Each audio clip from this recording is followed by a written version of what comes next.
தேவ செய்தியின் தலைப்பு இயேசு கிறிஸ்துவின் வருகைக்கு நம்மை ஆயத்தப்படுத்தும் ஜெபம், பாகம் 5 தொடர்ச்சி. கடந்த வாரம்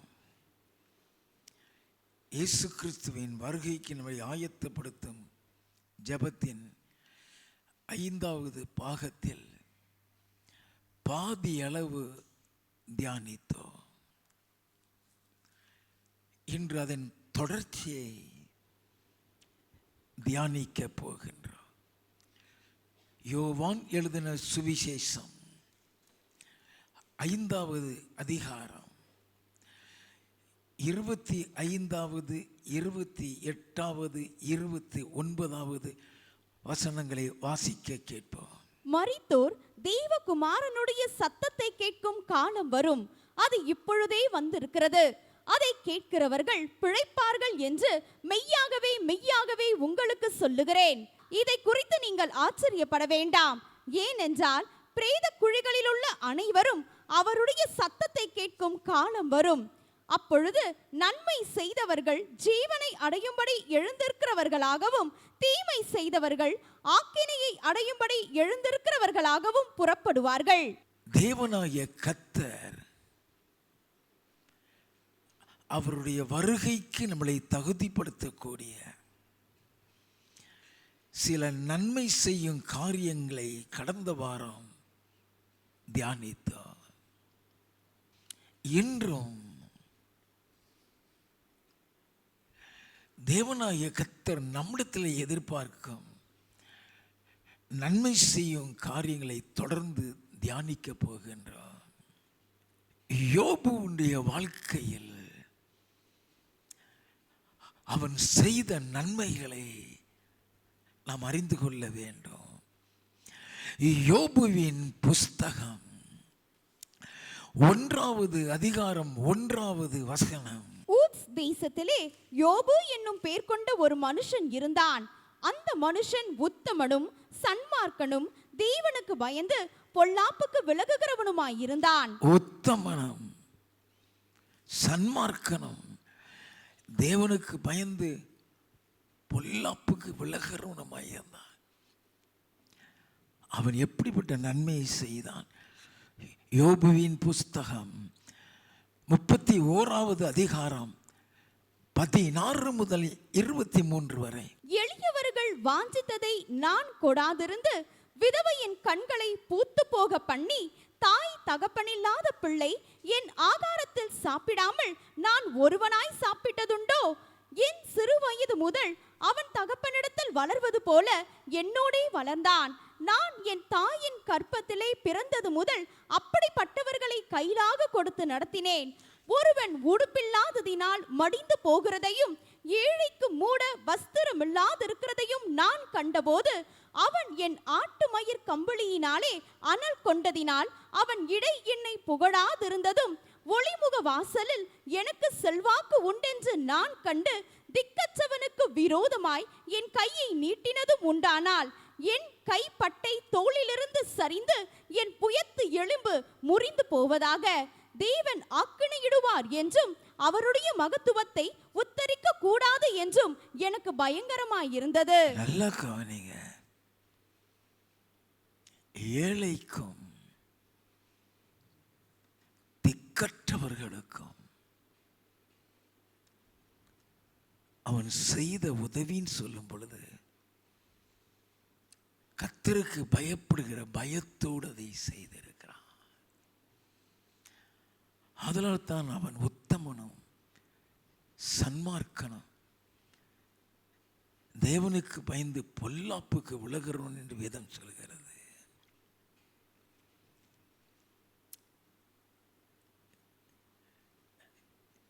உங்களை பகைக்கிறவர்களுக்காக,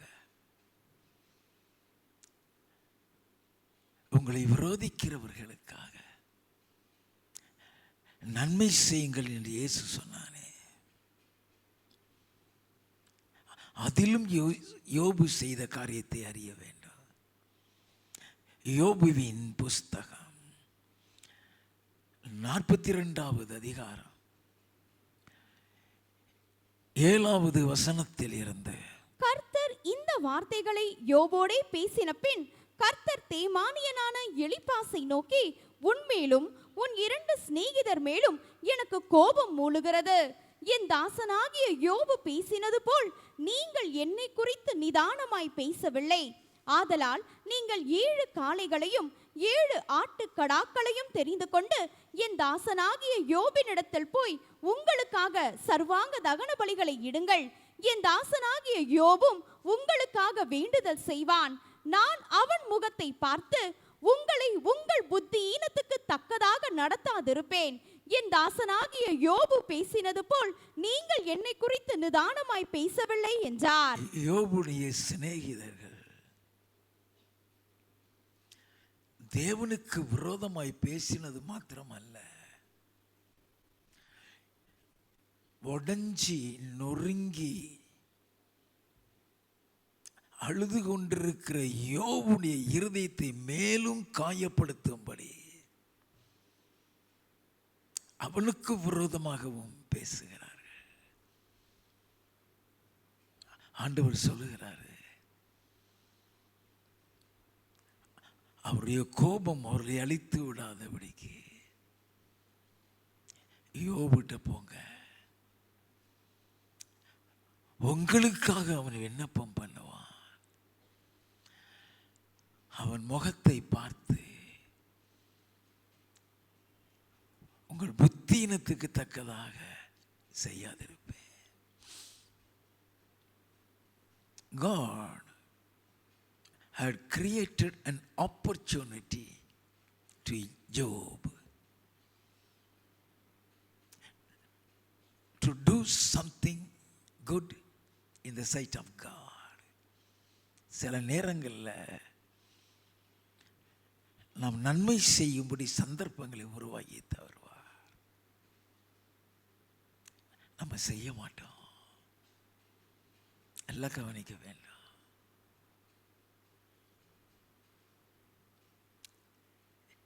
இன்றைய தேவ செய்தியே நம்முடைய ஜெபம் எப்படி இருக்க வேண்டும்? தேவன் எதிர்பார்க்கிற ஜெபம் என்ன? அந்த ஜெபத்தில் எப்படிப்பட்ட நன்மைகள் இருக்கிறது? These are all to prepare ourselves for the coming of the Lord Jesus Christ. இது எல்லாம் இயேசு கிறிஸ்துவின் வருகைக்கு நம்மளை ஆயத்தப்படுத்தக்கூடிய காரியங்கள். வெறும் கையோடு அவருடைய சமூகத்திலே போய் நிற்பதை அவர் விரும்ப மாட்டார். வாசிப்போம். அப்பொழுது தேமானியனான எலிப்பாசும் சூகியனான பில்தாதும் நாகமாத்தியனான சோப்பாரும் போய் கர்த்தர் தங்களுக்கு சொன்னபடியே செய்தார்கள். அப்பொழுது கர்த்தர் யோபின் முகத்தை பார்த்தார். யோபு தன் சிநேகிதருக்காக வேண்டுதல் செய்தபோது கர்த்தர் அவன் சிறையிருப்பை மாற்றினார். யோபுக்கு முன் இருந்த எல்லாவற்றை பார்க்கிலும் இரண்டத்தனையாய் கர்த்தர் அவனுக்கு தந்தருளினார். நீ எப்பொழுதுமே ஒன்று ஞாபகம் வச்சுக்கிடுங்க. நீ நன்மை செய்யும் பொழுது அவர் உனக்கு பதில் நன்மை செய்வார். ஆபிரகாமுடைய அன்பை எல்லாம் உத்தறி விட்டு ஆபிரகாமை விட்டு பிரிந்து போன லோத்து சோதோம்ல வந்த யுத்தத்தின் நிமித்தம் அவனையும் பிடிச்சிட்டு அவன் பொருளை எல்லாம் பிடிச்சிட்டு போன பொழுது ஒருத்தன் வந்து சொல்றான், ஆபிரகாம்கிட்ட அவன் இருதயம் துடிக்கிறது, ஓடுகிறான், தன் ஆட்களை கூட்டிட்டு போய் அவனை மீட்டு கொண்டு வருகிறான். அவன் செய்த நன்மைக்கு மெல்கிசேதேக்கு அனுப்பி கர்த்தர் அவனை ஆசீர்வதிக்கிறார். அதே மாதிரி ஆபிரகாம்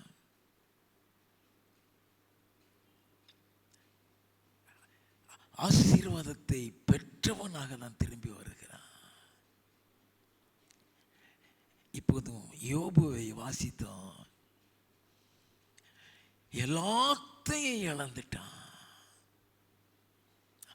ஆஸ்தியை இழந்துட்டான், வேலைக்காரர்களை இழந்துட்டான், ஆடு மாடு ஒட்டகங்களை இழந்துட்டான், பெத்த பிள்ளைகளையும் இழந்துட்டான். எல்லாத்தையும் இழந்த சூழ்நிலையில தான் ஆண்டவர் யோபுடைய சிநேகிதர்களை அவனிடத்தில் போய் ஒப்புரவாக சொல்றாரு. யோபு அவர்களுக்காக ஜெபித்த பொழுது எதையெல்லாம் இழந்தானோ அது அவன்கிட்ட எத்தனை இருந்ததோ அதை ரெட்டிப்பாக கொடுத்தாரு. யோபுவின் புஸ்தகம் 42வது அதிகாரம் 12வது வசனம். கர்த்தர் யோபின் முன்னிலைமையை பார்க்கிலும் அவன் பின்னிலைமையை ஆசீர்வதித்தார். 14,000 ஆடுகளும் 6,000 ஒட்டகங்களும் 1,000 ஏர்களும் 1,000 கழுதைகளும் அவனுக்கு உண்டாயின. 7 குமாரரும் 3 குமாரத்திகளும் அவனுக்கு பிறந்தார்கள். இழந்தது எல்லாத்தையும் பிள்ளைகளையும் திரும்ப பெற்றுக்கொண்டான். நன்மை செய்யும் பொழுது உங்களுக்கு நன்மை தொடரும். You will never be ashamed. நல்லா கவனிங்க. நீ ஆண்டவருக்கு நன்மை செய்கிறியா, உன்னை மேன்மைப்படுத்துவார், உன்னை உயர்த்துவார்.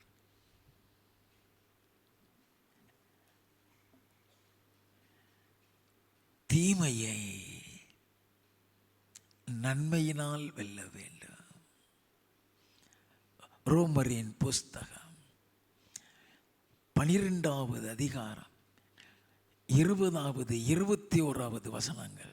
அன்றியும் உன் சத்துரு பசியாயிருந்தால் அவனுக்கு போஜனம் கொடு, அவன் தாகமாயிருந்தால் அவனுக்கு பானம் கொடு. நீ இப்படி செய்வதினால் அக்கினி தழலை அவன் தலையின் மேல் குவிப்பாய். நீ தீமையினாலே வெல்லப்படாமல் தீமையை நன்மையினாலே வெல்லு. தீமையை நன்மையினாலே வெல்லு.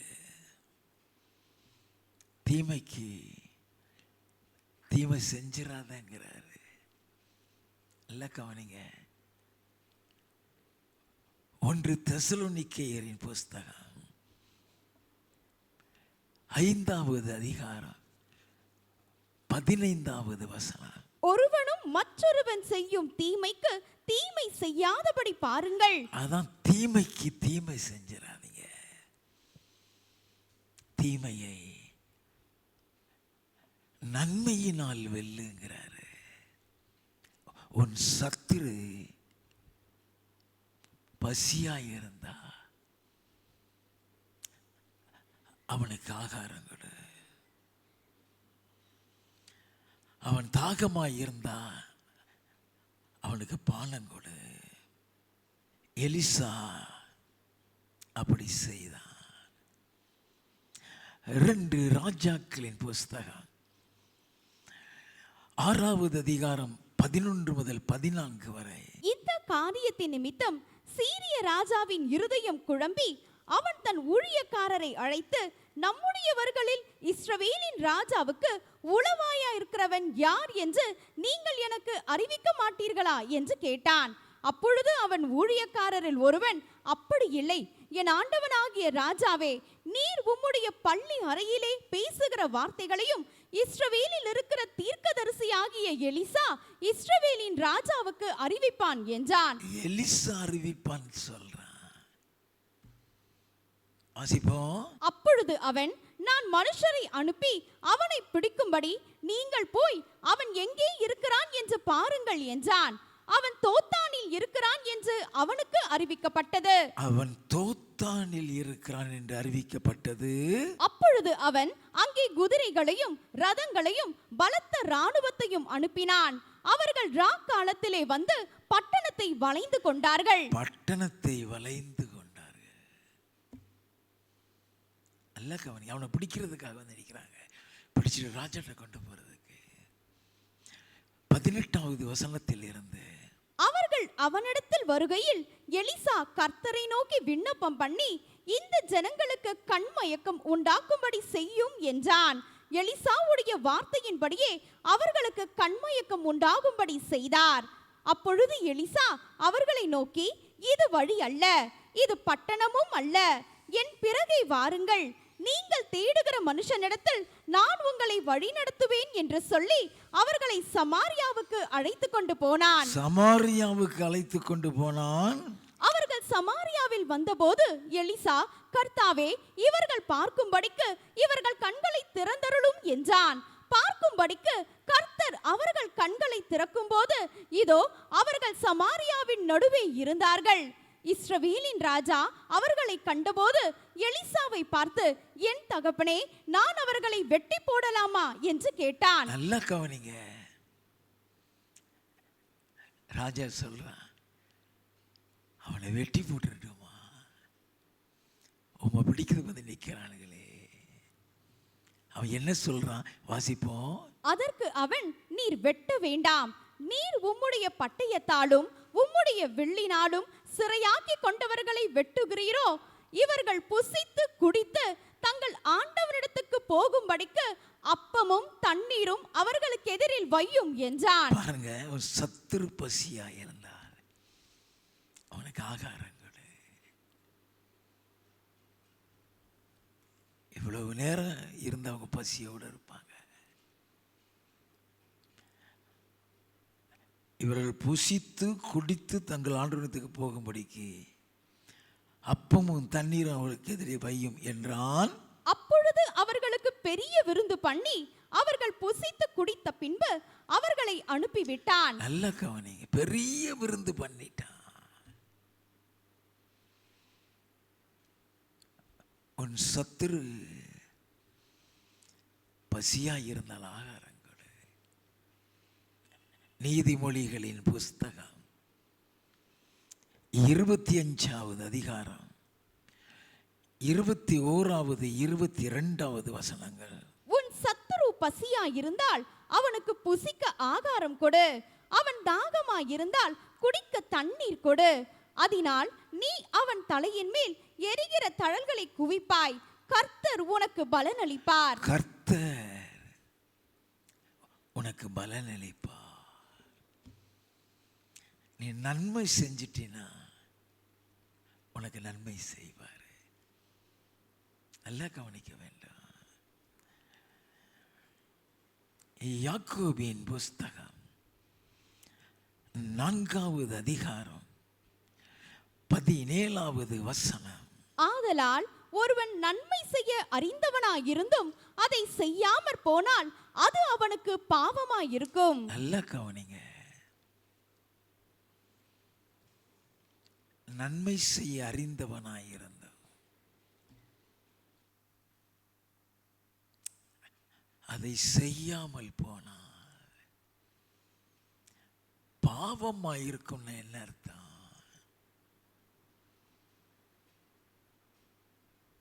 பரலோகத்தை சுதந்திரிக்க முடியாதுன்னு அர்த்தம். நமக்கு தெரியாது இல்லையா? எதுலையெல்லாம் நமக்கு பாவம் வருதுன்னு நமக்கு தெரியாது.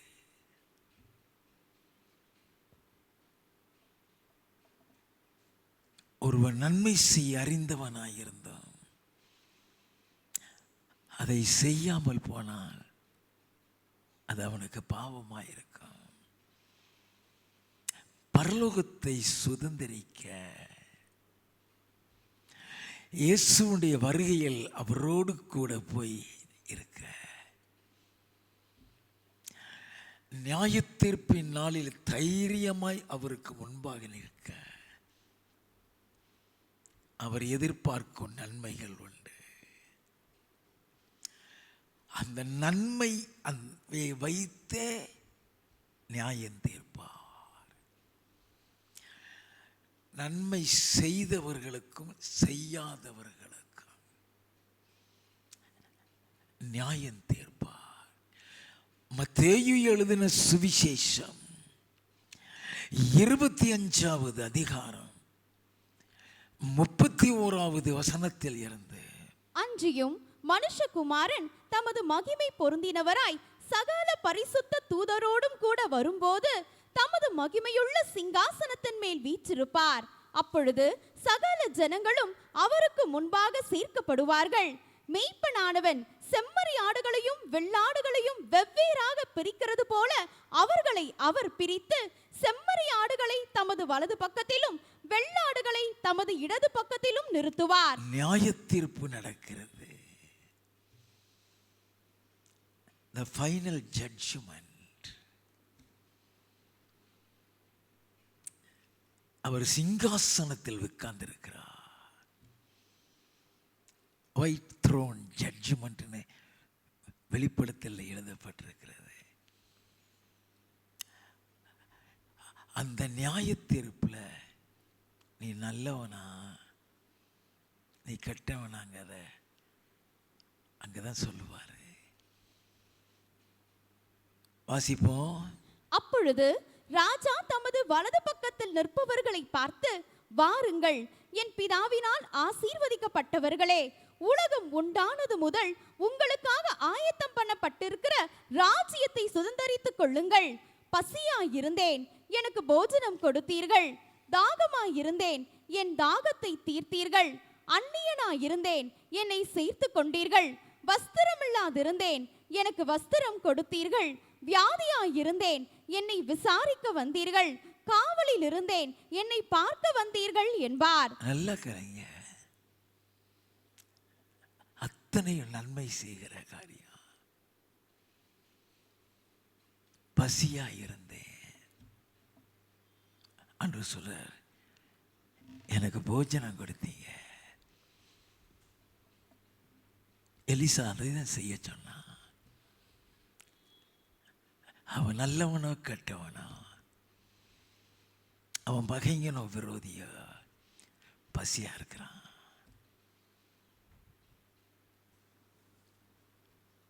அவனுக்கு ஆகாரம் கொடுத்து விடுங்க.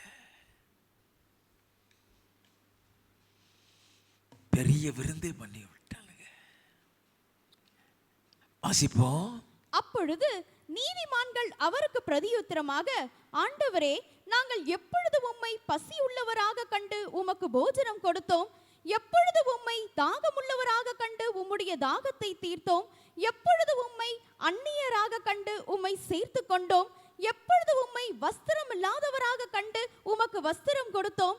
எப்பொழுது உம்மை வியாதி உள்ளவராகவும் காவலில் இருக்கிறவராகவும் கண்டு உம்மிடத்தில் வந்தோம் என்பார்கள். நல்ல கவனிங்க. நம்ம செய்கிறது நமக்கே தெரியாது நன்மை செய்கிறோன்னு. ஆட்டோமேட்டிக்காக நம்முடைய சுபாவம் நன்மை செய்துக்கிட்டே இருக்கும். அங்கே ரெக்கார்ட் ஆகும். We never knew whatever the good we do, that will be written in heaven. நீ எந்த அளவுக்கு உன் அர்ப்பணிக்கிற, நீ எந்த அளவுக்கு நன்மை செய்கிற, கடைசி காலத்தில் அது உனக்கு நீதியை கொண்டு வரும். நமக்கு தெரியாது.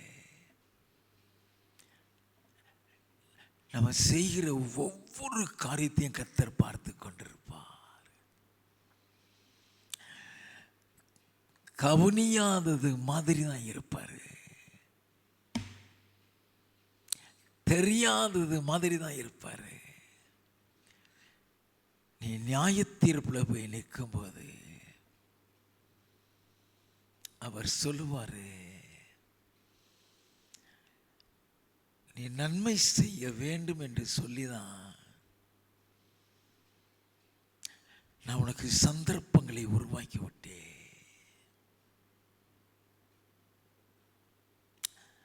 நல்ல கவனிக்க. நமக்கு இதுல நன்மை இருக்கு, இதுல நன்மை இருக்குன்னு நமக்கு தெரியாது.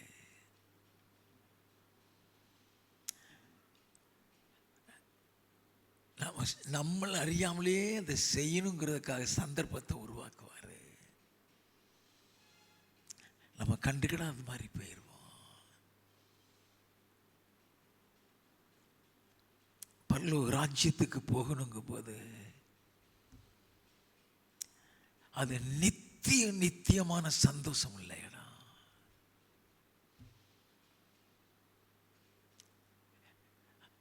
உன்னுடைய காரியம் எல்லாவற்றையும் அங்க நிறுத்து பார்ப்பார். குறைவு இருந்ததுன்னா கீழே தள்ளிடுவார். வாசிப்போம்.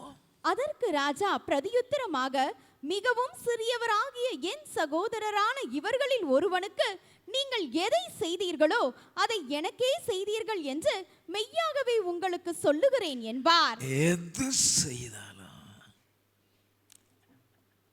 அவருக்கு செய்கிறீங்க. நீ ஏழைக்கு சாப்பாடு கொடுக்கிறியா? அதில் அன்பு இருக்க வேண்டும், அதுல கடமை இருக்கக்கூடாது. எதையுமே கடமைக்குன்னு செஞ்சிடாதீங்க. எந்த நன்மையும் அன்போடு செய்யுங்க.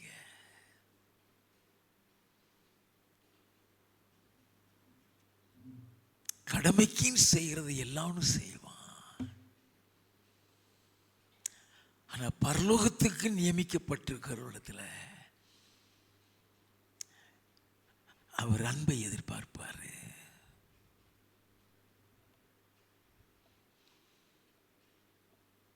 அதனால தான் அந்த உதவி, அந்த நன்மை இரக்கத்தில் வரக்கூடிய கேட்டகரி.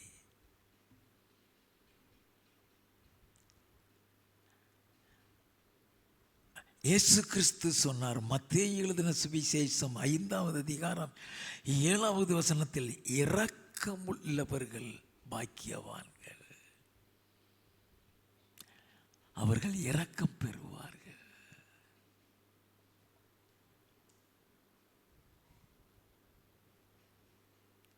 வாசிப்போம் தொடர்ந்து. அப்பொழுது இடது பக்கத்தில் நிற்பவர்களை பார்த்து அவர், சபிக்கப்பட்டவர்களே, என்னை விட்டு பிசாசுக்காகவும் அவன் தூதர்களுக்காகவும் ஆயத்தம் பண்ணப்பட்டிருக்கிற நித்திய அக்கினியிலே போங்கள்.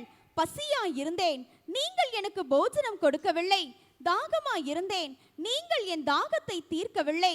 அந்நியனாயிருந்தேன், நீங்கள் என்னை சேர்த்து கொள்ளவில்லை.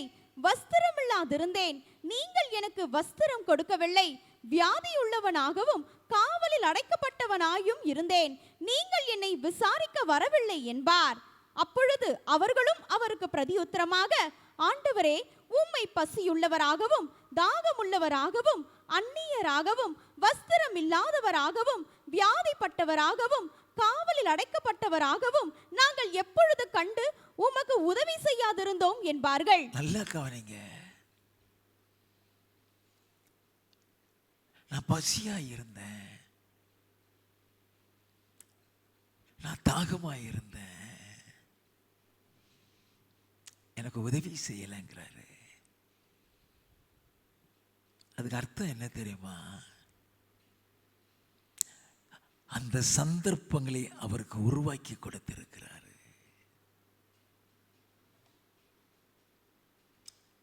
அப்படிப்பட்ட சந்தர்ப்பங்களை உருவாக்கி கொடுத்திருக்கிறாரு.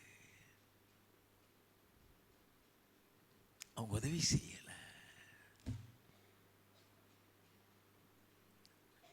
நன்மை செய்யவில்லை.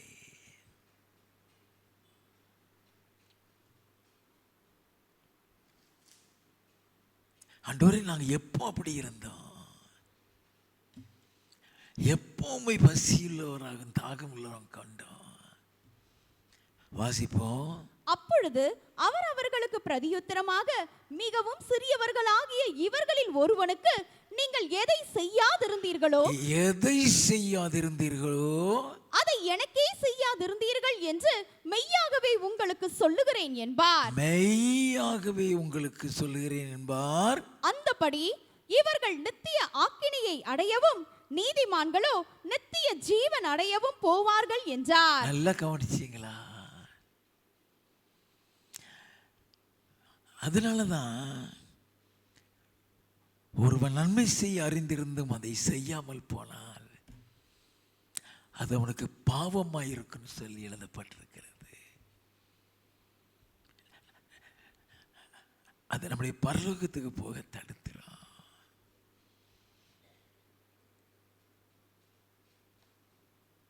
நன்றாக தெரிந்து கொள்ள வேண்டும். யாக்கோபின் புஸ்தகம் 2வது அதிகாரம் 13வது வசனத்தில் இரக்கம் செய்யாதவனுக்கு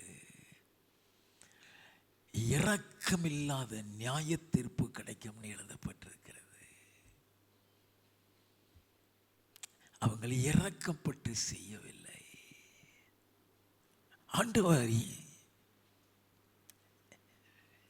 சில நேரங்களில் சந்தர்ப்பங்களை உருவாக்கி கொடுப்பார்.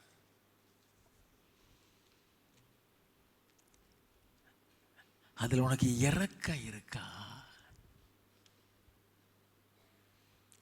மனதுருக்கம் இருக்கா பாப்பாரு. ஒருத்தன் வந்து ஆண்டவர்கிட்ட நித்திய ஜீவனை சுதந்திரிக்க நான் என்ன செய்ய வேண்டும் கேட்கிறான். பியூட்டிஃபுல்லா சொல்லி கொடுப்பாரு. லூக்கா எழுதின சுவிசேஷம் 10வது அதிகாரம் 25வது வசனத்தில் இருந்து, அப்பொழுது நியாயசாஸ்திரி ஒருவன் எழுந்திருந்து அவரை சோதிக்கும்படி, போதகரே, நித்திய ஜீவனை சுதந்தரித்துக் கொள்ளும்படிக்கு நான் என்ன செய்ய வேண்டும் என்று கேட்டான். நித்திய ஜீவனை சுதந்தரித்துக் கொள்ளும்படிக்கு நான் என்ன செய்ய வேண்டும்? சில நேரங்களில் சிலருடைய கேள்விகளுக்கு ஆண்டவர் கொடுக்கிற விளக்கங்கள் பியூட்டிஃபுல்லா இருக்கும்.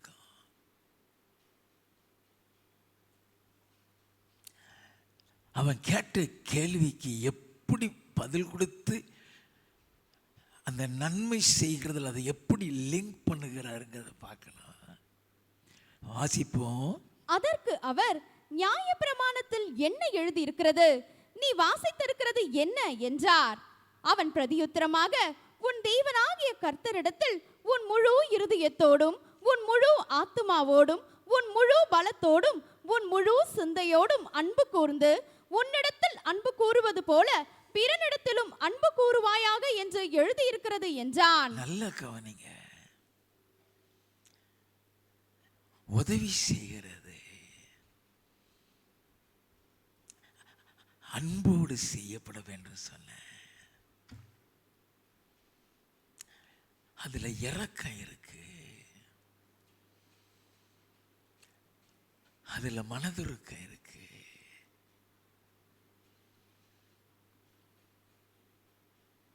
வாசிப்போம். அவர் அவனை நோக்கி, நிதானமாய் உத்தரவு சொன்னாய், அப்படியே செய், அப்பொழுது பிழைப்பாய் என்றார். அவன் தன்னை நீதிமான் என்று காண்பிக்க மனதாய், தன்னை நீதிமான் என்று காண்பிக்கும்படி, நன்மை செய்யாத எந்த நீதியும் மேல் அங்கீகரிக்கப்படாது. தன்னை நீதிமான் என்று காண்பிக்கும்படி வாசிப்போம். இயேசுவை நோக்கி, எனக்கு பிறன் யார் என்று கேட்டான். எனக்கு பிறன் யார்? உன்னிடத்தில் அன்பு கூறுகிறது போல பிறனிடத்தில் அன்பு கூறுவான்னு சொன்னீரே, அந்த பிறன் யாரு? எப்படி ஆண்டவர் சொல்லி கொடுக்காது தெரியுமா? It's amazing wisdom of God. வாசிப்போம். இயேசு பிரதியுத்தரமாக, ஒரு மனுஷன் எருசலேமில் இருந்து எரிகோவுக்கு போகையில் கள்ளர் கையில் அகப்பட்டான். அவர்கள் அவன் வஸ்திரங்களை உரிந்து கொண்டு அவனை காயப்படுத்தி குற்றுயிராக விட்டு போனார்கள். அப்பொழுது தற்செயலாய் ஒரு ஆசாரியன் அந்த வழியே வந்து அவனை கண்டு பக்கமாய் விலகி போனான். நல்லா கவனிங்க. ஆசாரியன் பலிபீடத்தில் நிற்கிறவன், பரிசுத்தம் பரிசுத்தமா இருக்கிறவன்.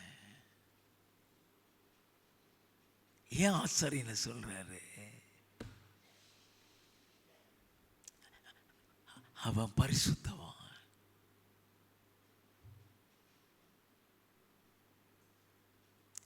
பழைய ஏற்பாட்டில்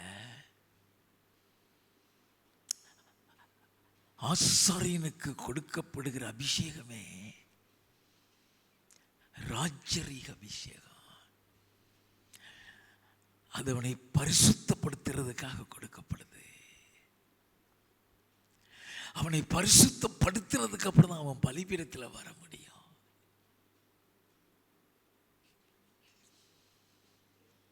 அதனால தான் ஆண்டவர் ஆசாரியனை சொல்லுகிறார், பரிசுத்தவான்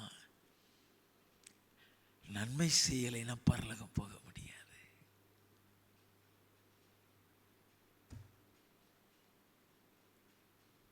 நல்லா கவனிக்க வேண்டும். ஆசாரியம் வந்துட்டு அப்படியே விலகி போயிட்டான். வாசிப்போம். அந்தபடியே ஒரு லேவியனும் அந்த இடத்துக்கு வந்து அவனை கண்டு பக்கமாய் விலகி போனான். யார் லேவியன்? ஆசாரியனுக்கு உதவி செய்கிறவன், ஆலயத்தில் எல்லா வேலையும் எல்லா பணிவிடையும் செய்கிறவன். அதை கண்டுட்டு விலகி போறான்னா அவன் கடமைக்காக செய்கிறான், கர்த்தருக்காக செய்யல. வாசிப்போம். பின்பு சமாரியன் ஒருவன் பிரயாணமாய் வருகையில் அவனை கண்டு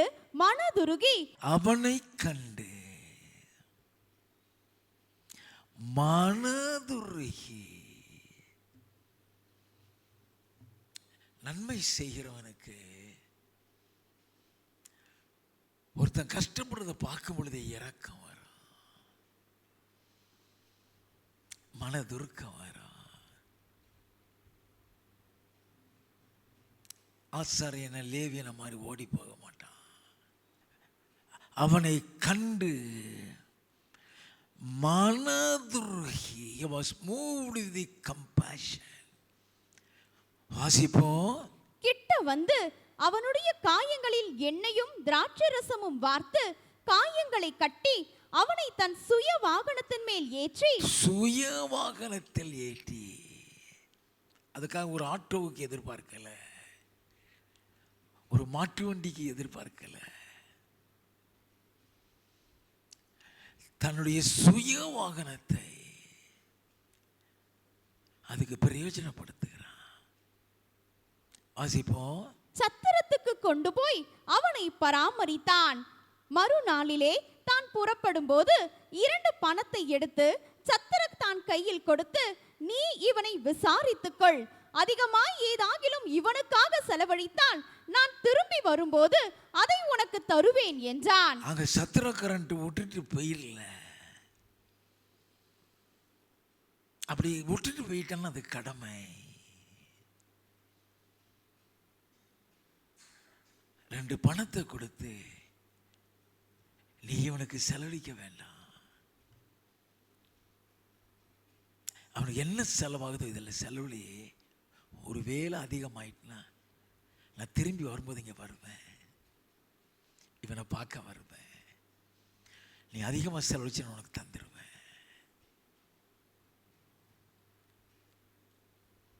நான் திரும்பி வரும்போது அதை உனக்கு தருவேன். வாசிப்போம். இப்படி இருக்க கள்ளர் கையில் அகப்பட்டவனுக்கு இந்த 3 பேரில் எவன் பிறனாயிருந்தான் உனக்கு எப்படி தோன்றுகிறது என்றார். அதற்கு அவன், அவனுக்கு இரக்கம் செய்தவனே என்றான். அவனுக்கு இரக்கம் செய்தவனே. எப்படிப்பட்ட ஆன்சர்? அவனுக்கு உதவி செய்தவன் சொல்லல, அவனுக்கு இரக்கம் செய்தவன். அதனால தான் ஆண்டவர் அதை சொல்லும் பொழுது அந்த சமாரியன் அவனை கண்டு அவன் மேல் மனதுருகி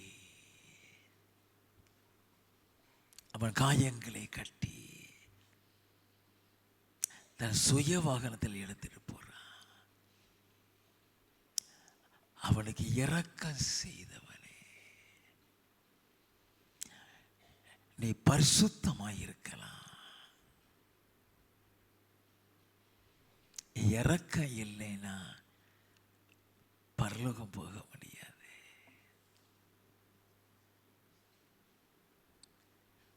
பரலோகங்கிறது நித்திய நித்திய காலமா மகிழ்ச்சியா இருக்கிற இடம்.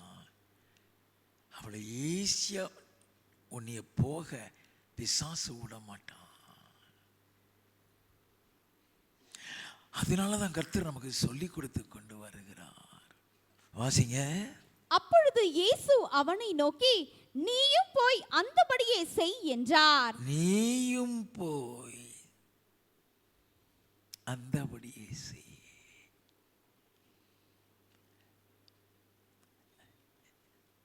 அப்படின்னா உன் தேவனாகிய கர்த்தரிடத்தில் முழு இருதயத்தோடும் முழு ஆத்மாவோடும் முழு பலத்தோடும் உன் முழு சிந்தையோடும் அன்பு கூர்ந்து உன்னிடத்தில் அன்பு கூறுவது போல பிறனிடத்திலும் அன்பு கூறுவாயாக என்கிறார். அந்த அன்புல தான் இரக்கம், மனதுருக்கம், நன்மை செய்தல் அடங்கி இருக்கிறது. அதனால் ஆண்டவர் அதை விளக்கி சொல்லிக் கொடுக்கிறார். இயேசு கிறிஸ்து நன்மை செய்தார். அவர் செய்த நன்மைகளை எல்லாம் அறிந்து கொள்ள வேண்டும். மத்தேயு எழுதின சுவிசேஷம் 27வது அதிகாரம் 29 இருந்து 31 வரை. முள்ளுகளால் ஒரு முடியை பின்னி அவர் சிரசின் மேல் வைத்து அவர் வலது கையில் ஒரு கோலை கொடுத்து அவர் முன்பாக முழங்கால் படியிட்டு, யூதருடைய ராஜாவே வாழ்க என்று அவரை பரியாசம் பண்ணி அவர் மேல் துப்பி அந்த கோலை எடுத்து அவரை சிரசில் அடித்தார்கள். அவரை பரியாசம் பண்ணின பின்பு அவருக்கு உடுத்தின மேலங்கியை கழற்றி அவருடைய வஸ்திரங்களை அவருக்கு உடுத்தி அவரை சிலுவையில் அறையும்படி கொண்டு போனார்கள். அவரை சிலுவையில் அறையும்படி கொண்டு போனார்கள். நல்ல கவனிங்க. எவ்வளவு அவரை அவமானப்படுத்த முடியுமோ, வேதனைப்படுத்த முடியுமோ, கொடுமைப்படுத்த முடியுமோ, அதெல்லாம் செஞ்சுட்டு தான் சிலுவையில் அறைய கொண்டு போறாங்க. லூக்கா எழுதின சுவிசேஷம் 23வது அதிகாரம் 33, 34. கபாலஸ்தலம் என்று சொல்லப்பட்ட இடத்தில் அவர்கள் சேர்ந்த பொழுது அங்கே அவரையும் அவருடைய வலது பக்கத்தில் ஒரு குற்றவாளியையும் அவருடைய இடது பக்கத்தில் ஒரு குற்றவாளியையும், அவருடைய வலது பக்கத்தில் ஒரு குற்றவாளி, அவருடைய இடது பக்கத்தில் ஒரு குற்றவாளி, இவரையும் குற்றவாளியாக காட்டணும்னு செய்யறானுங்க. வாசிப்போம். சிலுவைகளில் அறைந்தார்கள். அப்பொழுது இயேசு, பிதாவே இவர்களுக்கு மன்னியும், தாங்கள் செய்கிறது இன்னதென்று அறியாதிருக்கிறார்களே என்றார். பிதாவே இவர்களுக்கு மன்னியும், தாங்கள் செய்கிறது என்னதென்று அறியாதிருக்கிறார்களே. இரக்கம், மனதுருக்கம் அதில் இருக்குது. 46, 47. இயேசு, பிதாவே உம்முடைய கைகளில் என் ஆவியை ஒப்புவிக்கிறேன் என்று மகா சத்தமாய் கூப்பிட்டு சொன்னார். இப்படி சொல்லி ஜீவனை விட்டார். இப்படி சொல்லி ஜீவனை விட்டார். கடைசி நேரத்திலையும் நன்மை செய்து மரித்தவர் எங்கே சென்றார்? மார்க்கு எழுதின சுவிசேஷம் 16வது அதிகாரம் 19வது வசனம்.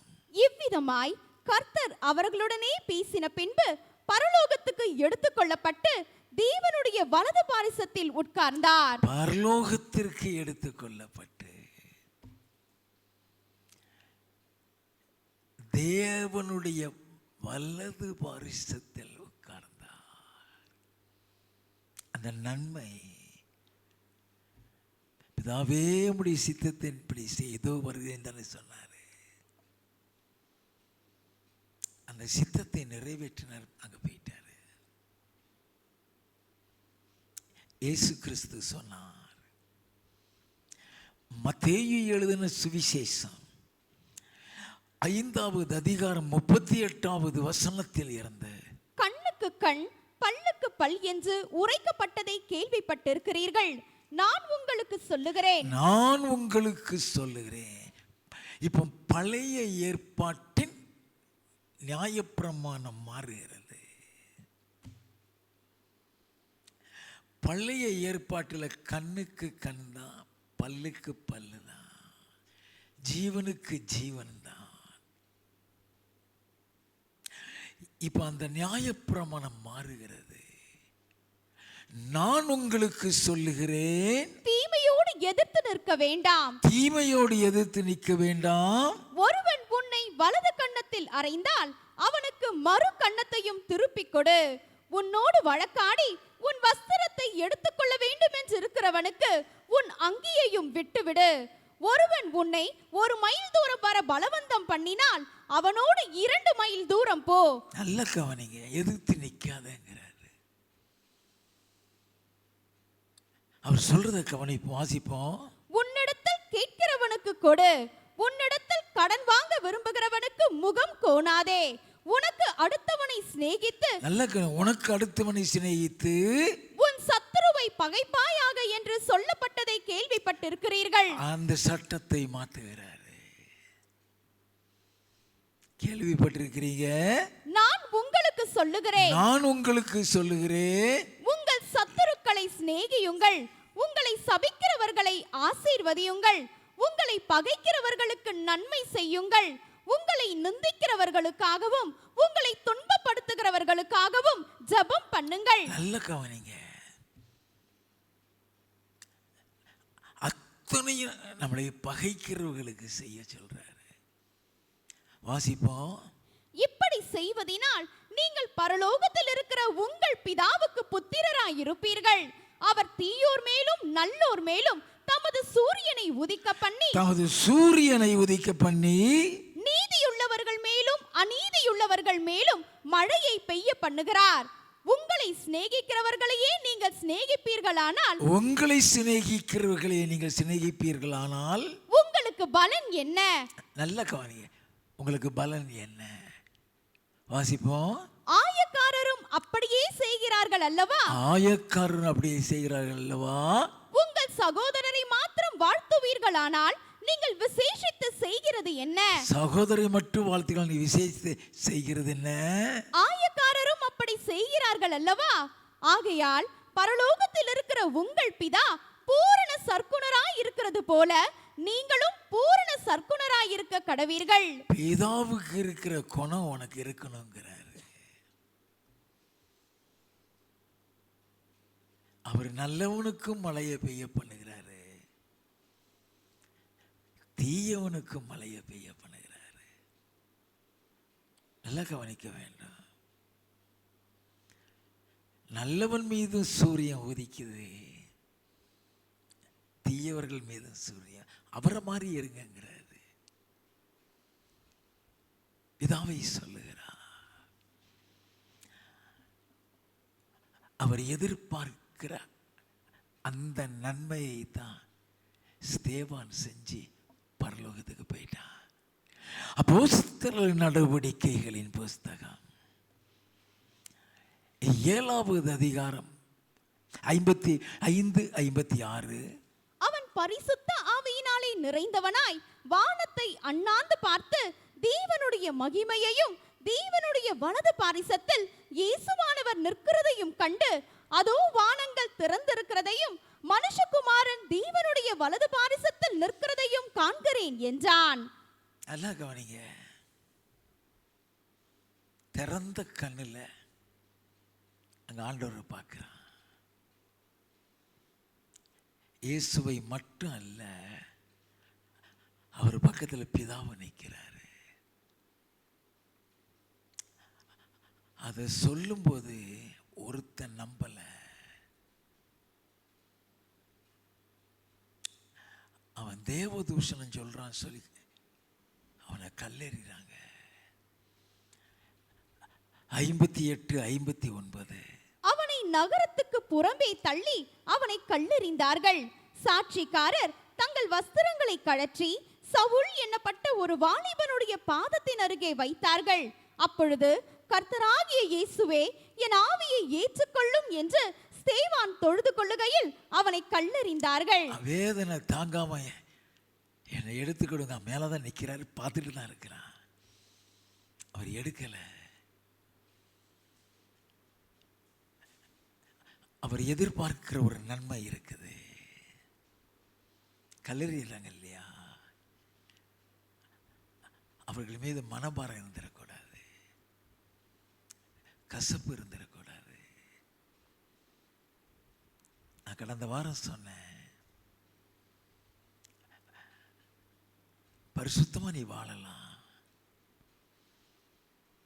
ஆனா இருதயத்தில் கசப்பு வெறுப்பு இருந்ததுன்னா பரலோகம் போக முடியாது.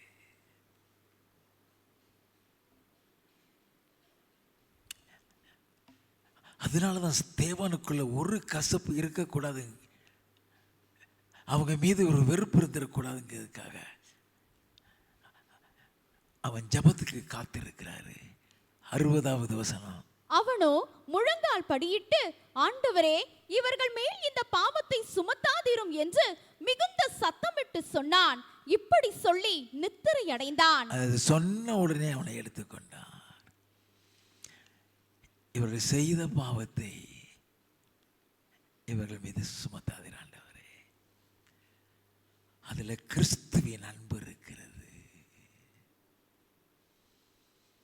அது சாதாரண அன்பு இல்ல, கிரைஸ்ட் லவ்.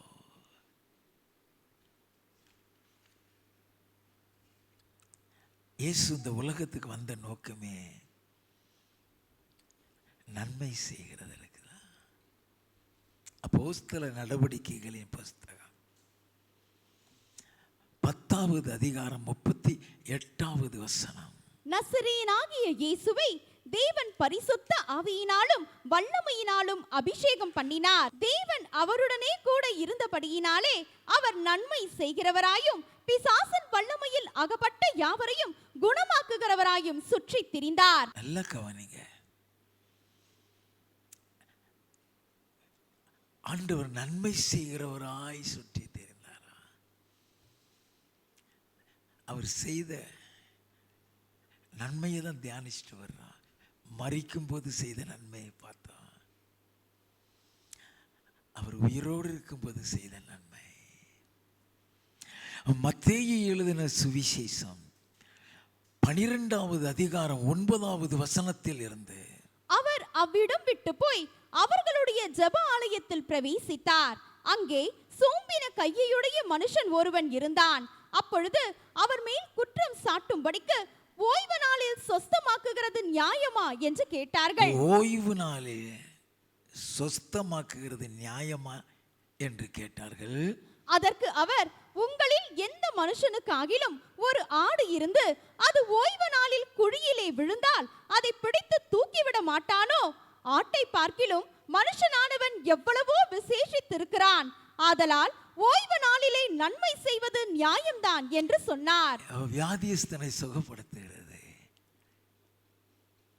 நன்மை செய்கிறது ஐயா. அது பரலோகத்தை சுதந்திரிக்க வைக்கக்கூடியது. வியாதியஸ்தன் சுகப்படுகிறாரா, மரணத்தை நோக்கி போய்கிட்டு இருக்கானா, அது நன்மை செய்கிறது. லூக்கா எழுதின சுவிசேஷம்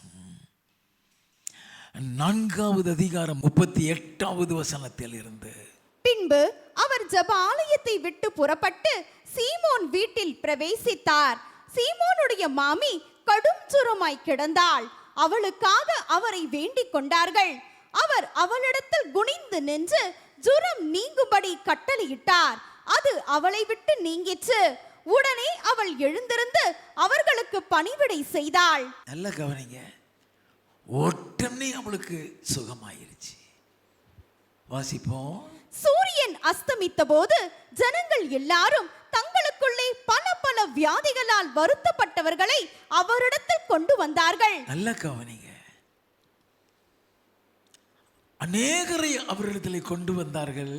அவர்கள் ஒவ்வொருவர் மேலும் அவர் தம்முடைய கைகளை வைத்து அவர்களை சொஸ்தமாக்கினார். ஒவ்வொருவர் மீதும் கைகளை வைத்து சொஸ்தமாக்கினார். பிசாசுகளும் நீர் தேவனுடைய குமாரனாகிய கிறிஸ்து என்று சத்தமிட்டு அநேகரை விட்டு புறப்பட்டது. அவரை கிறிஸ்து என்று பிசாசுகள் அறிந்திருந்தபடியால் அவர் அவைகளை பேச ஒட்டாமல் அதட்டினார். நல்ல தனித்தனியாக கை வச்சு ஜெபிக்கிறார். அது நன்மை செய்கிறது.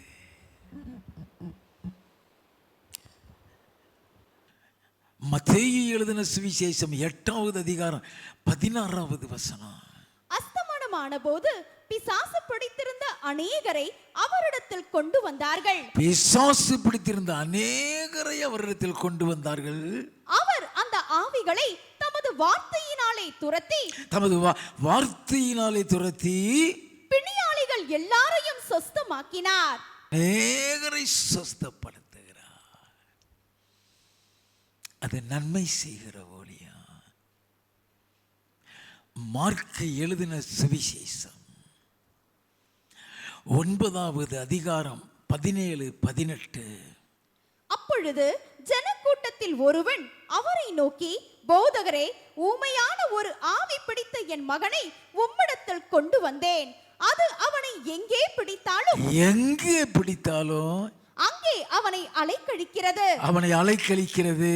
அப்பொழுது அவன் நுரை தள்ளி பல்லை கடித்து சோர்ந்து போகிறான்.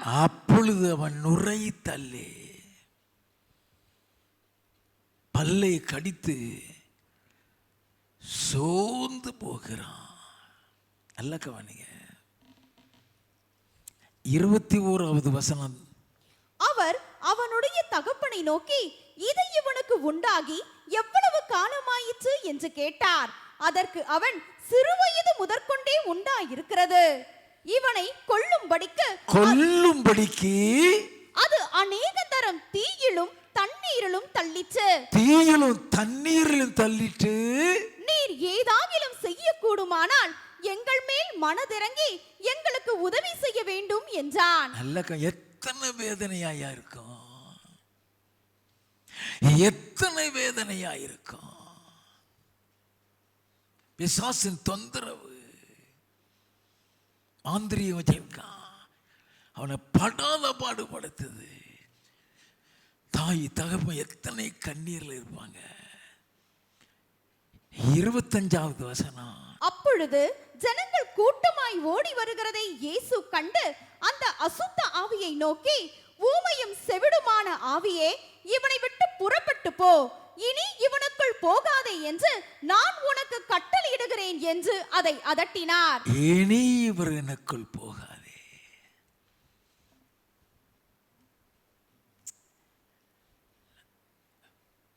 வாசிப்போம்.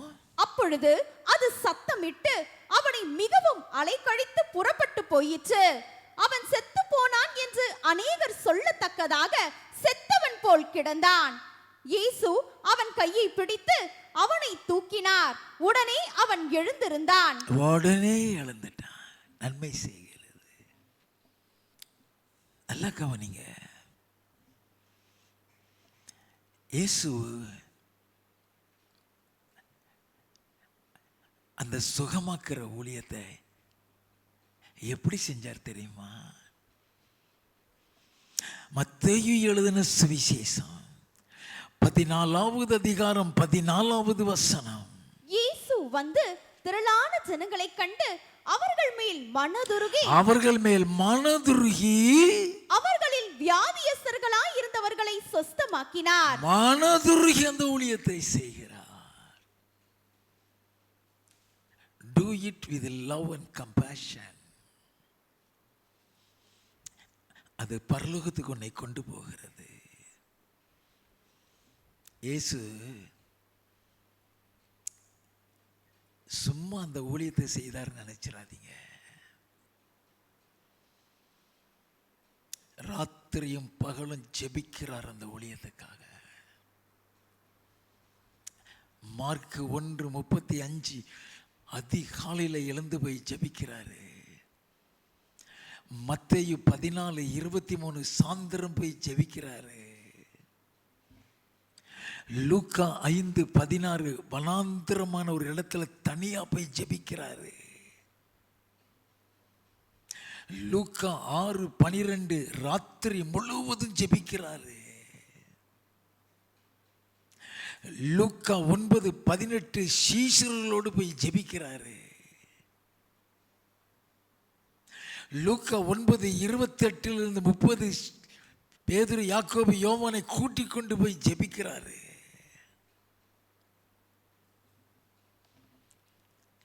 மத்தேயு 26:36 கெத்சமனேல போய் ஜெபிக்கிறாரு.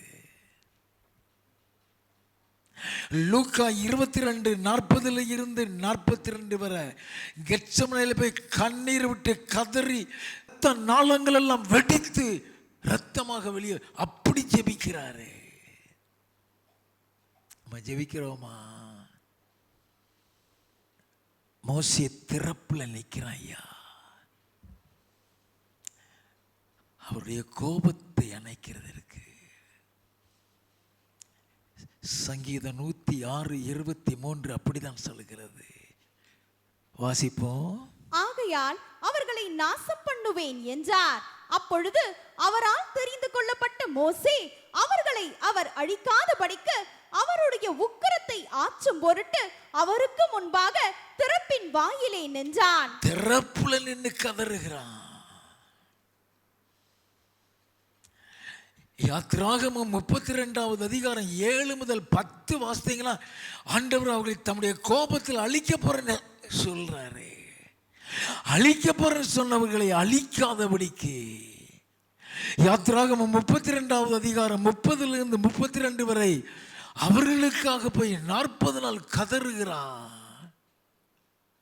அப்பொழுது அவன் கதறும் பொழுது யாத்ராகமம் 32 ஆண்டவரே இவள் பாவத்தை மன்னித்தருளுவீராரா, மன்னித்தருளும், அல்லாவிட்டால் நீ எழுதின புஸ்தகத்திலிருந்து என் பேரை கிறுக்கி போடும் என்று சொல்லி கதறுகிறான். யாத்ராகமம் 32வது அதிகாரம் 13 14 ஆண்டவருடைய சமூகத்தில் கெஞ்சி பிரார்த்திக்கிறான். அவன் ஜெபத்தை கேட்கிறாரு, இறங்குகிறாரு. நன்மை செய்கிற ஜெபம். அவர்கள் அழியாதபடி காத்தானே.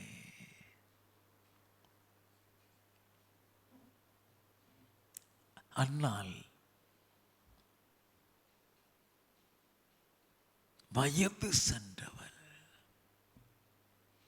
லூக்கா எழுதின சுவிசேஷம் 2வது அதிகாரம் 37 38.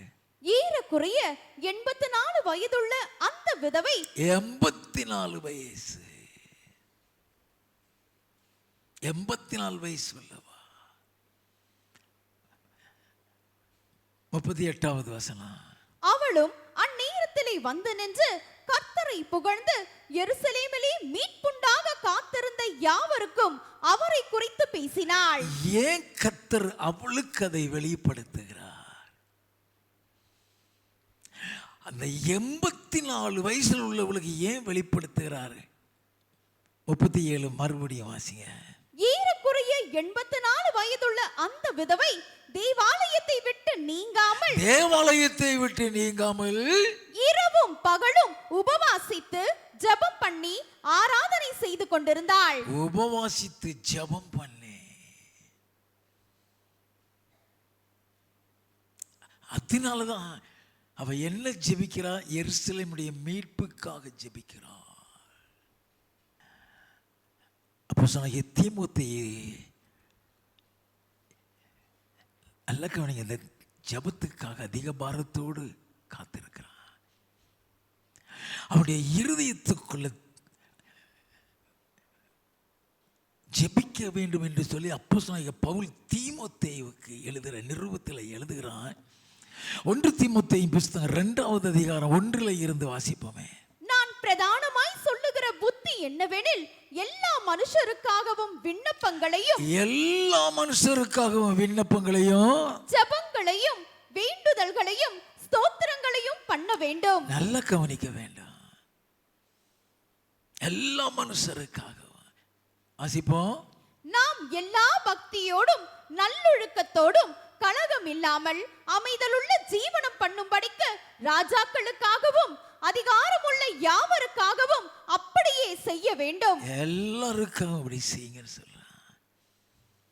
அது மட்டும் இல்ல, அவன் இருதயத்துக்குள்ள ஒரு பாரம். எதை குறித்து பாரம்? 2 கொரிந்தியரின் புஸ்தகம் 11வது அதிகாரம் 28வது வசனம். இவை முதலானவைகளை அல்லாமல் எல்லா சபைகளை குறித்தும் உண்டாயிருக்கிற கவலை என்னை நாள்தோறும் நெருக்குகிறது. சபைகளை குறித்த பாரம். சபைக்காக கண்ணீரோடு ஜெபிக்கிறான்.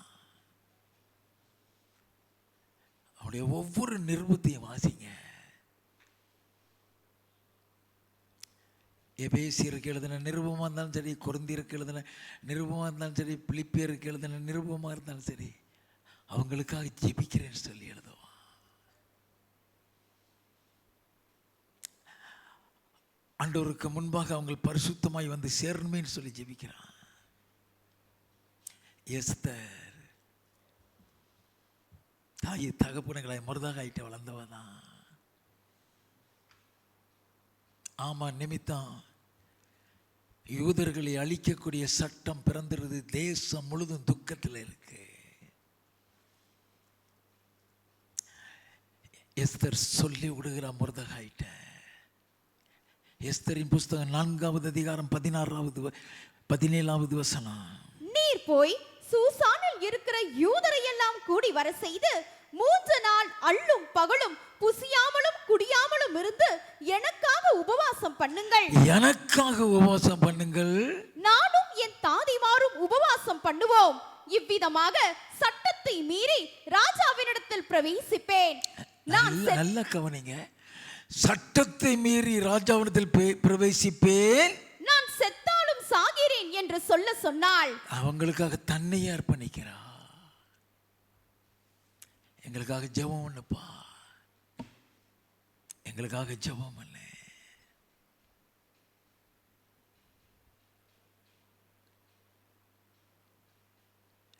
நம்ம ஒவ்வொருவரும் ஜெபிக்கிறவர்களாய் மாற வேண்டும். ஒவ்வொருவரும் ஜெபிக்கிறவர்களாய் மாற வேண்டும். அல்லேலூயா.